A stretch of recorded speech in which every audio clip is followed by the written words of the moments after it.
Hey everybody, time for a super special flash review of Set to Fail. You all remember the original Digimon game trilogy, don't you?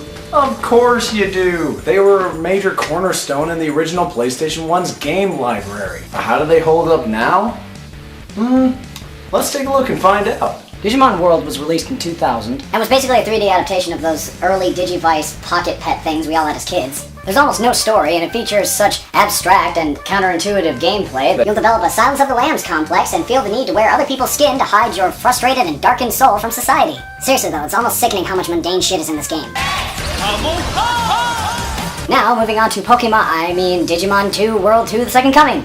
This game was released the following year and was vastly different from the first one. This time you have to stop a very vague evil force by traveling across the world, gathering up wildlife, and grinding levels. Gee, that doesn't sound similar to anything at all. All jokes aside though, it does basically play like any game in the Pokemon series except with teams of 3 instead of 1-on-1. There's a lot of grinding in this game, but it's actually not that bad, and there's something surprisingly entertaining about driving around in your Digi-Pimp-mobile, causing random acts of violence towards blameless wildlife.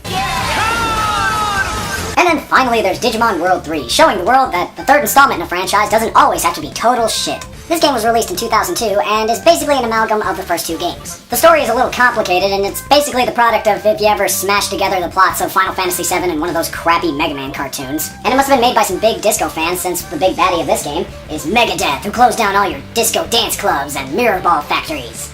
And besides that, the game basically plays like a Final Fantasy VII clone, except without anywhere near as many of the stereotypical characters and rock-stupid plot twists. Oh, and the battles are now back to 1-on-1. So that was the original Digimon game trilogy.